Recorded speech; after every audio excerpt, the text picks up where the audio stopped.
Hello बच्चों, welcome to my channel biology में पलक।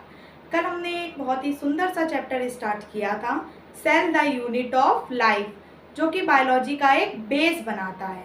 मतलब आप कोई भी चैप्टर में देखोगे, चाहे वो breathing and exchange of gases हो, बॉडी फ्लूइड्स एंड सर्कुलेशन हो, एनिमल टिश्यू हो, सेल की बात हर किसी में की जाएगी। तो कल हमने सेल की बहुत बेसिक बातें की थी, तो आज हम सेल की खोज किसने की, सेल की डिस्कवरी कैसे हुई, उसके बारे में हम पढ़ेंगे। वीडियो के एंड तक जरूर रहना, आगे ये टॉपिक और ज़्यादा इंटरेस्टिंग होने वाला है। और अगर आप मेरे चैनल पे नए हैं तो मेरे चैनल को सब्सक्राइब कर लीजिए। चलिए आज हम साइंटिस्ट कॉर्नर के साइड में जाके देखते हैं कि कौन कौन से साइंटिस्ट ने कौन कौन सी सेल को डिस्कवर किया, सेल की डिस्कवरी कैसे हुई। तो चलिए डालते हैं हम हेडिंग, साइंटिस्ट कॉर्नर में सबसे पहले डालते हैं। तो मेरे साथ साथ लिखते हुए चलना, क्योंकि मैंने कल भी बताया कि था कि लिखने से जल्दी याद होता है। तो सबसे पहले हम हेडिंग डालेंगे साइंटिस्ट कॉर्नर।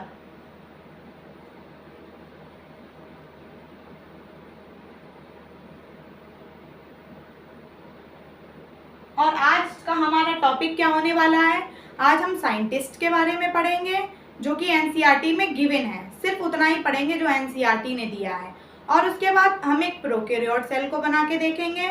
फिर सेल थ्योरी किसने दी उसके बारे में पढ़ेंगे। तो साइंटिस्ट कॉर्नर में सबसे पहले हम जिसने सेल को डिस्कवर किया वो थे रॉबर्ट हुक। रॉबर्ट हुक ने सेल की डिस्कवरी की थी, लेकिन वो सेल डेड थी। उन्होंने डेड सेल की डिस्कवरी की थी। उन्होंने एक कॉर्क, मतलब जो पेड़ की छाल होती है, आग के पेड़ की छाल को माइक्रोस्कोप के नीचे देखा तो उनको एक हनी कॉम्ब स्ट्रक्चर मिला। हनी कॉम्ब मीन्स मधुमक्खी के छत्ते जैसा उनको स्ट्रक्चर मिला। तो आइए लिखते हैं रॉबर्ट हुक। पहले साइंटिस्ट हमारे कौन हुए जिन्होंने सेल को डिस्कवर किया? रॉबर्ट हुक ने डिस्कवर किया। रॉबर्ट हुक ने किसकी डिस्कवरी की? तो इन्होंने डिस्कवरी की सेल की, डिस्कवरी ऑफ सेल। लेकिन ये सेल कैसी थी? ये सेल डेड कॉर्क की थी, तो वही लिखते हैं हम डेड कॉर्क। मतलब ये लिविंग सेल नहीं थी। सेल तो इन्होंने डिस्कवर की, लेकिन ऐसी सेल डिस्कवर की जिसमें जान नहीं है, जो लिविंग नहीं है। फिर उसके बाद हमारे सेकंड साइंटिस्ट आए एंटवन वॉन ल्यूनहॉक।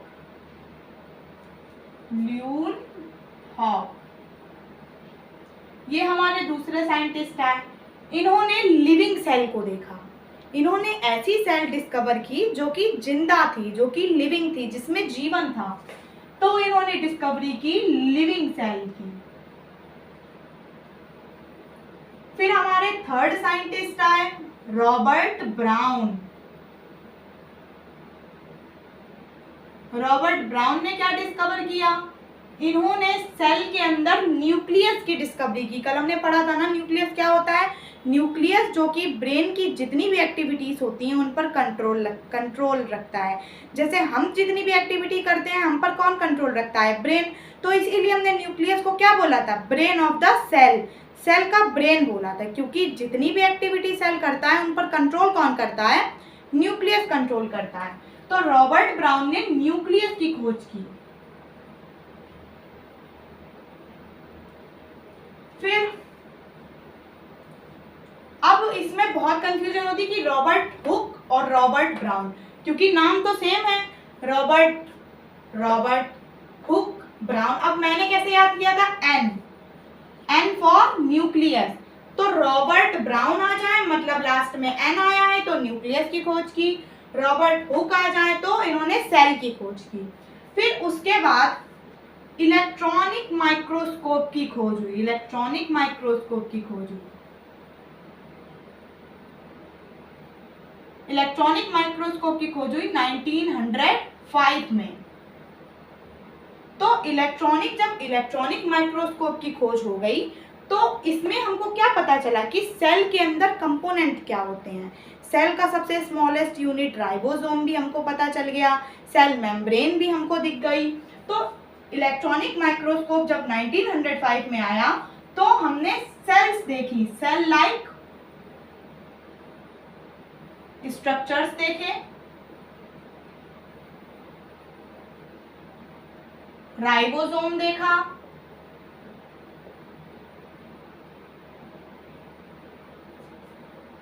सेल वॉल देखी, ईटीसी, और भी सारे हमने स्ट्रक्चर देखे।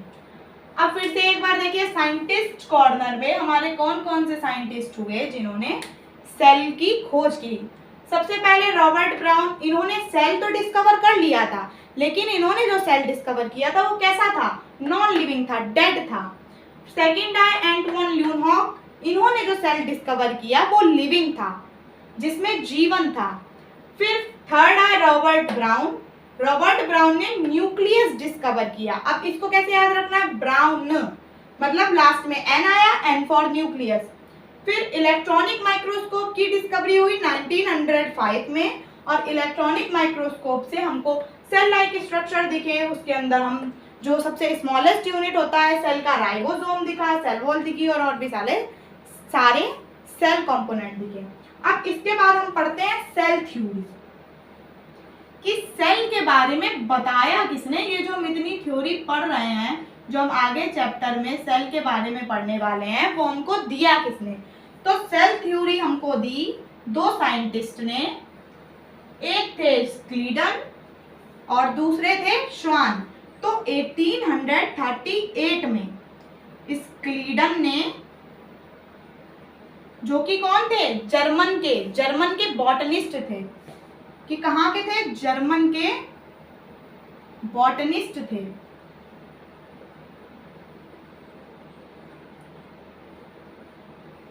फिर सेकंड हमारे साइंटिस्ट थे जिन्होंने 1839 में सेल थ्योरी दी, वो थे श्वान। ये ब्रिटिश के थे, ब्रिटिश के ज़ूलॉजिस्ट थे।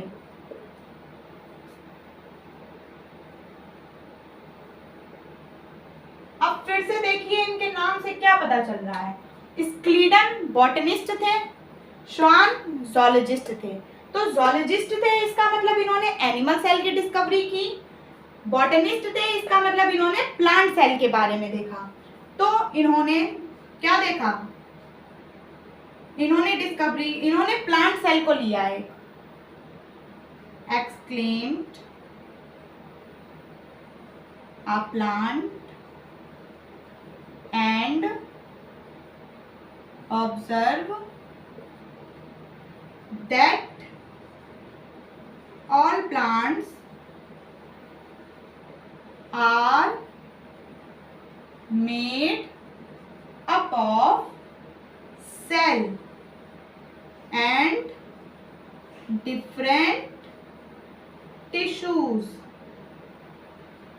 अब इन्होंने क्या बताया, इन्होंने पहले एक प्लांट को लिया, फिर उस प्लांट को ऑब्जर्व किया, तो इन्होंने देखा कि जो प्लांट्स होती हैं वो किससे मिलकर बनी होती हैं, सेल से मिलकर बनी होती हैं। और उन जो सेल होती हैं वो आगे चलकर क्या बनाती हैं, डिफरेंट टाइप्स ऑफ टिश्यूज बनाती है। हमने कल डिस्कस किया था, सेल आगे चलकर टिश्यू बनाता है, टिश्यू आगे चलकर टिश्यू सिस्टम बनाता है, टिश्यू सिस्टम आगे चलकर ऑर्गन बनाता है, और ऑर्गन सिस्टम आगे चलकर ऑर्गेनिज्म बना लेता है।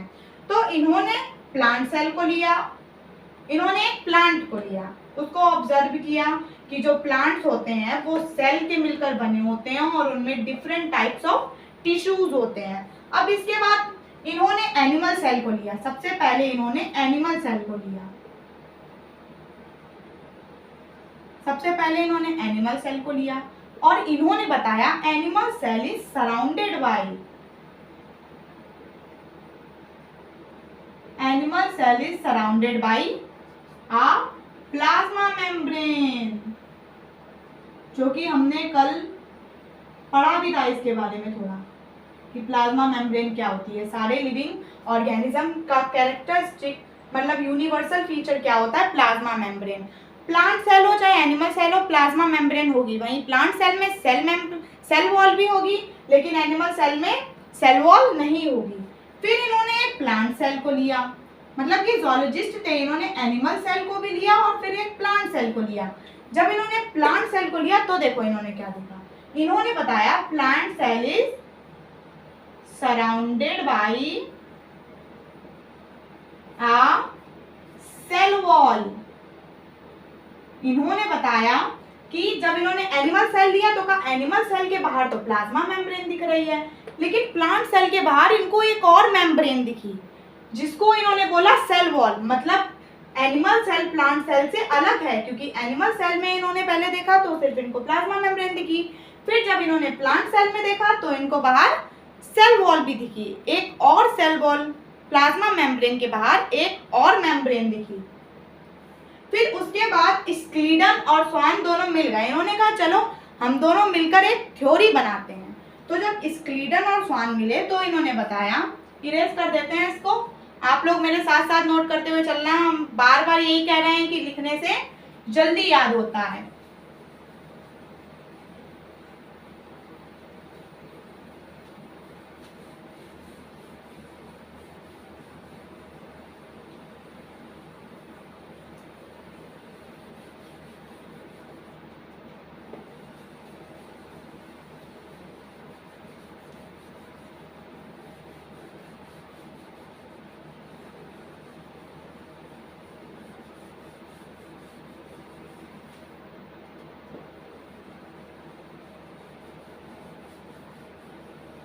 अब देखिए, अब स्क्लीडन और स्वान दोनों मिल गए, इन्होंने मिलकर एक थ्योरी दी। तो Schleiden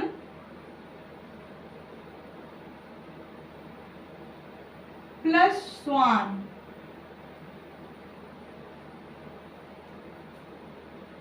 Schleiden and Schwann given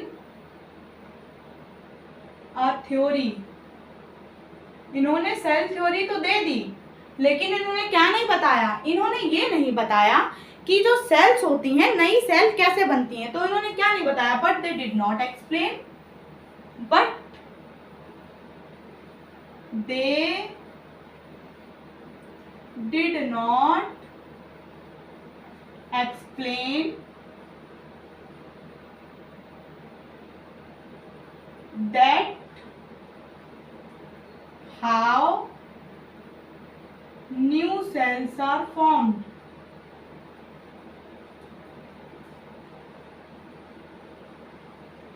अब देखो, इन्होंने सेल थ्योरी तो दे दी, लेकिन इन्होंने ये नहीं बताया कि जो न्यू सेल्स होती हैं वो कैसे बनती हैं। फिर उसके बाद एक साइंटिस्ट आए, रुडोल्फ वर्च्याव। रुडोल्फ वर्च्याव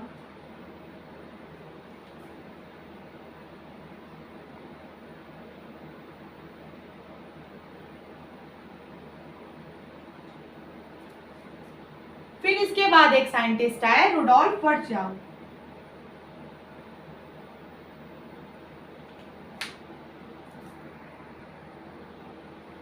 फिर इसके बाद कौन से साइंटिस्ट आए, Rudolf वर्च्याव,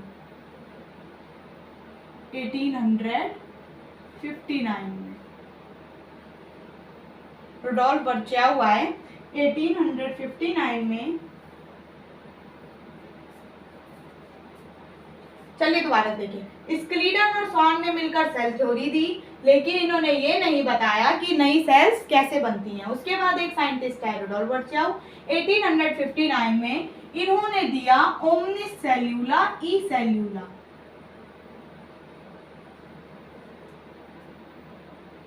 E सेल्यूला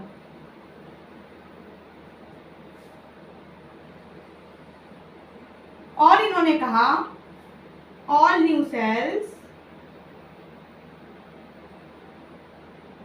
are formed from pre-existing।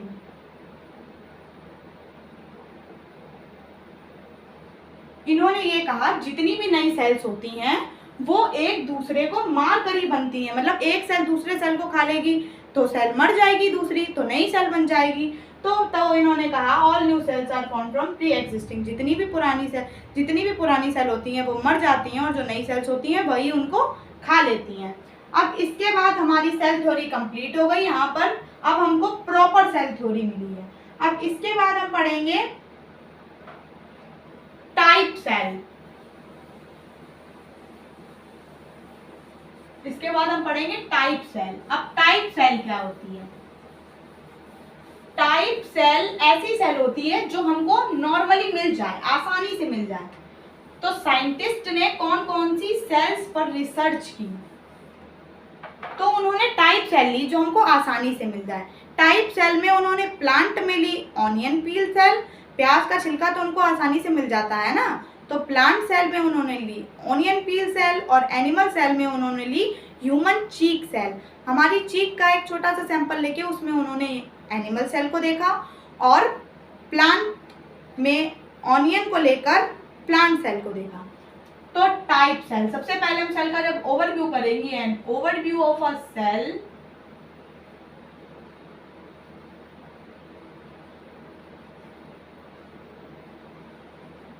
जब इन्होंने सेल का ओवरव्यू किया तो यहाँ पे इन्होंने टाइप सेल ली। अभी हमने आपको बताया टाइप सेल क्या होती है।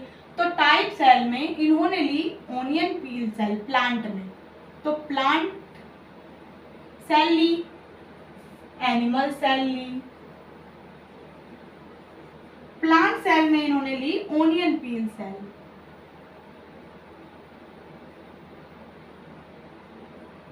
और एनिमल सेल में ली इन्होंने ह्यूमन चीक सेल।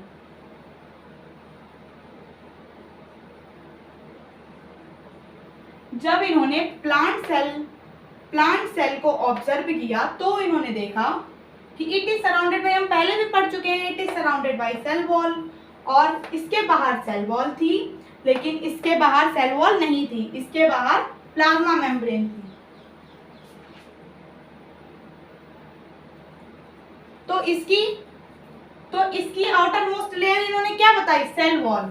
तो जब इन्होंने इसको ऑब्जर्व किया तो इसकी आउटर मोस्ट लेयर थी सेल वॉल, और इसकी आउटर मोस्ट लेयर क्या थी?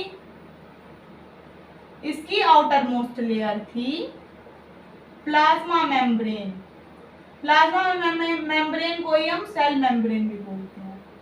क्या बोलते हैं? प्लाज्मा मेम्ब्रेन को ही हम सेल मेम्ब्रेन भी बोलते हैं।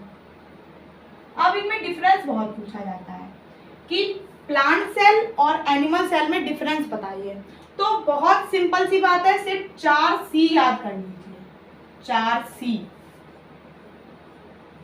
मतलब इसमें सेल वॉल प्रेजेंट होती है, इसमें सेल वॉल एब्सेंट होती है, इसमें क्लोरोप्लास्ट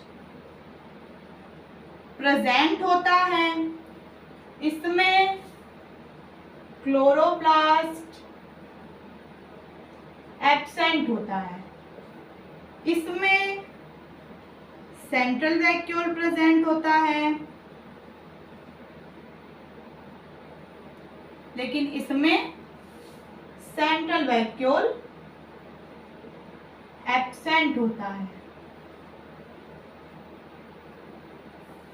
इसमें सेंट्रोसोम्स पाए जाते हैं, सेंट्रोसोम्स नहीं पाए जाते हैं, सेंट्रोसोम्स एब्सेंट होते हैं, लेकिन एनिमल सेल में सेंट्रोसोम्स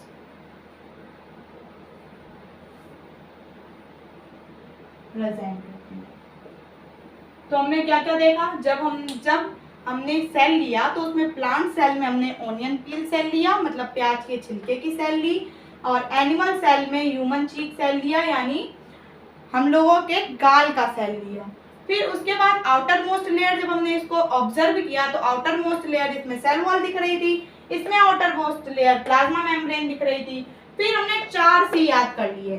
फिर इसके बाहर सेल वॉल प्रेजेंट थी, इसके बाहर सेल वॉल एब्सेंट थी, इसके पास क्लोरोप्लास्ट प्रेजेंट था, इसके पास क्लोरोप्लास्ट एब्सेंट था, इसमें सेंट्रल वैक्यूल प्रेजेंट था, इसमें सेंट्रल वैक्यूल एब्सेंट था, इसमें सेंट्रोसोम एब्सेंट था, इसमें सेंट्रोसोम प्रेजेंट था। अब हम एक प्रोकैरियोट सेल को बना के देखेंगे। अब प्रोकैरियोट सेल को बनाते हैं कि एक प्रोकैरियोट सेल दिखती कैसे है। आप जब तक ये पोस्ट करके वीडियो पोस्ट करके नोट कर लेना। अब हम एक प्रोकैरियोट सेल के बारे में क्या क्या होता है, हमने कल क्या पढ़ा था? प्रोकैरियोट, प्रो का मतलब क्या होता है? प्रो का मतलब होता है प्रिमिटिव यानी पुराना, जो पुराना सेल है उसको हमने प्रोकैरियोट सेल बोला था, जो एडवांस सेल है उसको हमने यूकैरियोट बोला। तो प्रो का मतलब पुराना, कैरियो का मतलब न्यूक्लियस, जिसके पास वेल डिफाइंड न्यूक्लियस नहीं है। यूकैरियोट, यू का मतलब होता है ट्रू और कैरियोट का मतलब होता है न्यूक्लियस, जिसके पास ट्रू न्यूक्लियस था, मतलब वेल डिफाइंड न्यूक्लियस था। तो हम बना के देखते हैं एक प्रोकैरियोट सेल को।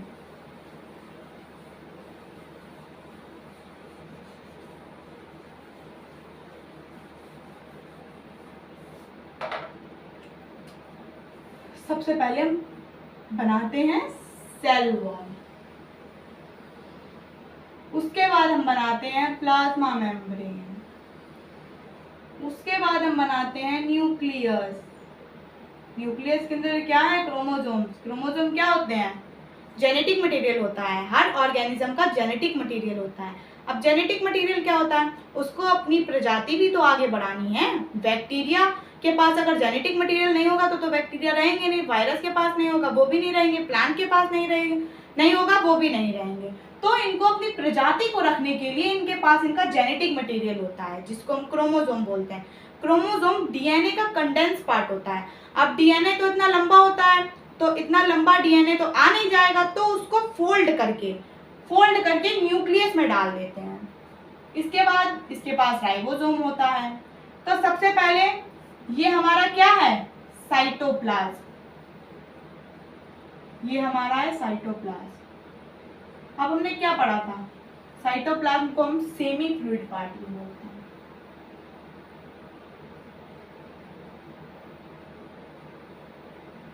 सेमी फ्लूइड पार्ट होता है found in all living cell. अगर किसी सेल में जीवन है तो उसमें साइटोप्लाज्म जरूर होगा। यानी यूनिवर्सल है, सबके पास है। अब हमारा साइटोप्लाज्म हो गया। अब इसमें एक वर्ड आया सेमी फ्लूइड पार्ट। अभी जब हम एक यूकैरियोट सेल को देखेंगे या एक किसी एनिमल सेल को देखेंगे तो उसमें सेमी फ्लूइड पार्ट नहीं होता है, उसको बोलते हैं फ्लूइड पार्ट। उसके साइटोप्लाज्म को बोलते हैं फ्लूइड पार्ट। देखो फ्लूइड का मतलब तो एक ही होता है, मतलब पानी है। तभी तुम कहते हैं हमारी बॉडी में 70% क्या है? वाटर है। तो वो वाटर आया कहाँ से? सेल्स में है, ब्लड में है, ब्लड की सेल्स में भी पानी है, ब्लड में भी पानी है, प्लाज्मा में पानी है, और हमारे सेल में भी सबसे ज्यादा क्या है? पानी है। तो इसको सेमी फ्लूइड इसलिए बोला क्योंकि इसमें सेल ऑर्गेनेलीज, जितनी मेम्ब्रेन बाउंड सेल ऑर्गेनेलीज होती हैं वो प्रोकैरियोट में नहीं पाई जाती हैं। इसका मतलब इसका जो फ्लूइड है वो बहुत ज्यादा तरल है, फैला हुआ है, पानी की तरह है। वहीं इन्होंने एनिमल सेल में सिर्फ फ्लूइड पार्ट बोला है क्योंकि वहां पर सेल ऑर्गेनेलीज आ गई। मतलब पानी तो पतला ही है वहां पर भी, लेकिन सेल ऑर्गेनेलीज आने की वजह से वो थोड़ा मतलब कंडेंस हो गया, उसकी जगह कम हो गई है, इसी वजह से वहां पर उसको फ्लूइड बोला और यहाँ पर सेमी फ्लूइड बोला। इसके बाद ये हो गया हमारे पास न्यूक्लियस। ये डेंस मेम्ब्रेन बाउंड होता है।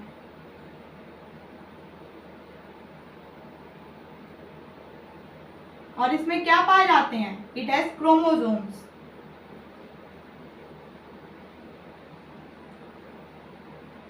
क्रोमोसोम्स क्या होते हैं? क्रोमोसोम्स होते हैं DNA, condensed DNA. Condensed DNA को ही हमने क्रोमोसोम बोला। अब इसके बाद हमारे पास आ गया राइबोसोम। हमने अभी जब पीछे पढ़ा तो हमने राइबोसोम के बारे में क्या बताया था कि ये सबसे स्मॉलेस्ट यूनिट है किसी भी सेल की। अब ये इसमें क्यों होता है? क्योंकि ये भी नॉन मेम्ब्रेन बाउंड होता है, इसके पास भी मेम्ब्रेन नहीं होती है, इसीलिए ये भी क्या है? ये भी यूनिवर्सल है, मतलब सबके पास होगा, चाहे वो बैक्टीरिया हो, वायरस हो, यूकैरियोट का कोई सेल हो। तो राइबोसोम नॉन मेम्ब्रेन बाउंड होता है, यूनिवर्सल होता है। अब इसके बाद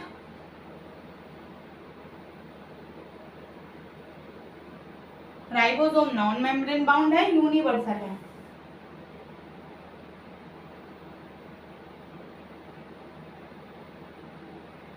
अब जो प्रोकैरियोट का राइबोसोम होता है वो होता कहाँ पर है, तो it is associated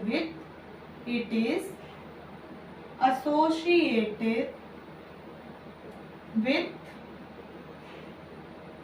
cell membrane, ये सेल मेम्ब्रेन से चिपका हुआ होता है।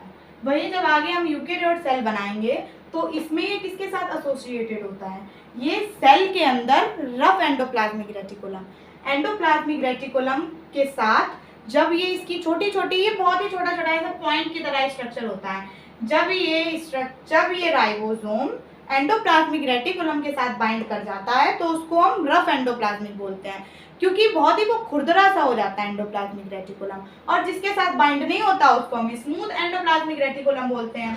तो ये यूकेरियोट सेल में, ये यहाँ पे लिखने की जरूरत नहीं है, हम आगे लिखेंगे कि यूकेरियोट सेल में ये माइटोकॉन्ड्रिया, क्लोरोप्लास्ट या फिर रफ एंडोप्लाज्मिक रेटिकुलम के पास साथ बाइंड होता है। इसको हम प्रोटीन फैक्ट्री भी बोलते हैं, क्योंकि सेल के अंदर प्रोटीन सिंथेसिस का काम राइबोसोम करता है, तो इसको हम बोलते हैं प्रोटीन फैक्ट्री। प्रोटीन फैक्ट्री बोलते हैं क्योंकि ये क्या करता है, सिंथेसाइज ऑफ प्रोटीन।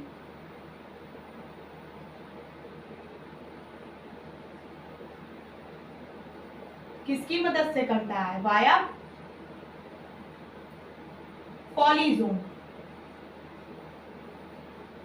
अब हमारी सेल में प्रोटीन बनाने का काम करता है आरएनए। आरएनए क्या बनाता है, प्रोटीन बनाता है, राइबोन्यूक्लिक एसिड। तो ये अब आरएनए भी कई तरह के होते हैं, आगे जब हम और चैप्टर के डेप्थ में जाएंगे तो हम देखेंगे आरएनए भी कई तरह के होते हैं। तो ये एमआरएनए से प्रोटीन बनाता है, मतलब ये हमारा रहा एमआरएनए और ये इसके साथ बाइंड कर जाता है। इसका एक अभी आगे हम जब अभी इसी में हम जब राइबोसोम के टाइप पढ़ेंगे कि 70S राइबोसोम होते हैं, 80S राइबोसोम होते हैं, तो क्यों होते हैं, क्योंकि इसकी एक बड़ा, एक छोटा, एक बड़ा, एक यूनिट बड़ा होता है, एक सब यूनिट छोटा होता है, एक सब यूनिट बड़ा होता है, एक सब यूनिट छोटा होता है, ये सब यूनिट से मिलकर बनते हैं, और इसको हम बोलते हैं पैलेट पार्टिकल भी बोलते हैं, also called as Palade particle, also called as Palade particle. इसको हम पैलेट पार्टिकल भी बोलते हैं। क्यों बोलते हैं, क्योंकि इसकी जो डिस्कवरी की थी वो की थी जॉर्ज पैलेट ने, इसीलिए इसका नाम पैलेट पार्टिकल्स बना। तो राइबोसोम भी हमारे पास दो तरह के होते हैं। अब राइबोसोम बनता कैसे है, तो राइबोसोम कैसे बनता है, राइबोसोम बनता है आरएनए और प्रोटीन से, मतलब ये बना भी प्रोटीन से है, ये बना भी प्रोटीन से है और बनाएगा भी प्रोटीन, प्रोटीन का ही बना है और आगे प्रोटीन ही बनाएगा। तो राइबोसोम आरएनए और प्रोटीन के मिलने से बनते हैं। अब हमारे पास दो तरह के राइबोसोम होते हैं, 70S राइबोसोम, आगे 80S राइबोसोम। 70S राइबोसोम ये प्रोकैरियोट्स में पाया जाता है, सिर्फ प्रो लिख लो, प्रो मतलब प्रोकैरियोट्स, और 80S राइबोसोम यूकैरियोट्स में पाया जाता है, यूकैरियोट बस। 70S राइबोसोम प्रोकैरियोट्स में पाया जाता है, 80S राइबोसोम यूकैरियोट्स में पाया जाता है। अब 70S में इसकी एक सब यूनिट 50S की होती है, मतलब एक सब यूनिट 50S की, एक सब यूनिट 50S की और एक सब यूनिट 30S की होती है, एक सब यूनिट 30S की होती है, मतलब ये हो गया 50S, ये हो गया 30S। अब 80S राइबोसोम में एक सब यूनिट 60S की होती है, एक सब यूनिट 40S की होती है, एक सब यूनिट 40S की होती है। और यहाँ पे ये S क्या है, S यहाँ पर श्वेत वर्ग यूनिट है। क्यों है, क्योंकि इसकी S की जो ये S यूनिट है, सब यूनिट है, इसकी खोज की थी श्वेटबर्ग नामक वैज्ञानिक ने, तो ये श्वेटबर्ग यूनिट है।